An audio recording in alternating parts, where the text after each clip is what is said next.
Hi, this time I want to show you an everyday blending job using Standoblue base coat and Standoblue colour blend.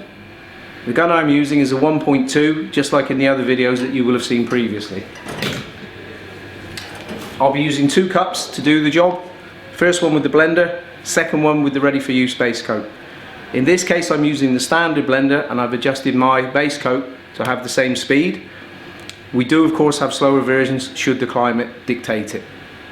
Firstly, I'm going to spray the blender to the blend panels, here and here. Now at this point I have some choices to make with the blender. What I can do is I can either apply it to the full panel, or like on the door here, where I have quite some room to make the blend, I can stop the blender short. The blender itself is applied in 1 closed coat, or if you prefer you can do it in 2 lighter or medium coats. Having applied the blender, I'll change the pot on the gun, get my colour, and the idea is then that I take my colour and I spray to the widest area first, using almost like a light effect coat to create the blend here, before repeating the same process here to make my blend, before finalising the job with 1.5 coats in the middle. 2 key points. One is, don't go beyond the blend area that you've already created, and 2, it's essential that you make sure that you close the texture between the blender and the base coat to give you a nice uniform feel.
Let's take a look at the base coat now then, before we flash it off in readiness for clear.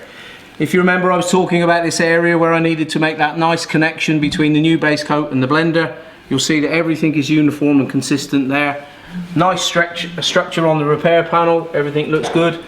Coming down into the second blend panel, you recall I came out here again. I don't see any issues with mottling, clouding, no sign of any halo, so I'm quite happy with that. I'm going to flash it off now, ready for clear coat. Here's the base coat then, just after flash. Let's take a quick look at a couple of things before I apply the clear. You remember in the wet condition I was showing you this area where I spoke about this connection between the base coat and the blender to make sure that everything was uniform and consistent. Well, if you take a look, you can see everything is super smooth, no problems at all, no coarseness, no openness.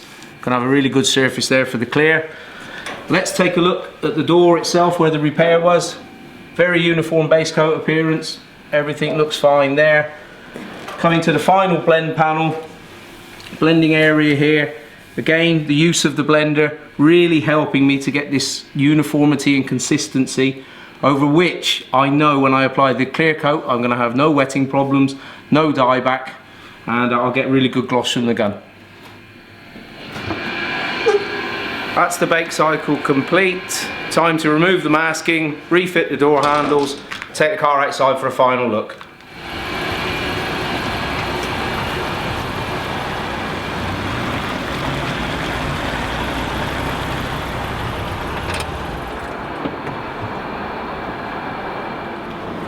let's take a look at the final job then before we give it back to the customer. As you can see, looking closely, good blend, no halo, no sign of any clouding or mottling, nothing to be unhappy about there. Very good mottling control, effect orientation on the door, perfect hiding in 1.5 coats. Similarly on the rear fender, the transition into the blender, everything is very smooth, just what we're looking for. Thanks, see you again soon. It is important to check the climate before adjusting the base coat. Refer to the TDS climate guide to help you. Choose your blender to match the setting of the base coat. Apply your blender to the areas surrounding the repair. This can be to a complete panel or a partial panel depending on the repair size and blending area available. Do not allow it to flash off before applying your base coat. Apply a light effect coat to the widest point, finishing inside the blender. A second light effect coat is sprayed inside of the first, ensuring the blender and base coat are merged as a continuous film. These two coats complete the blend-in process. Apply your base coat as normal over the repaired area. Do not go beyond the blend-in areas which you created at the beginning.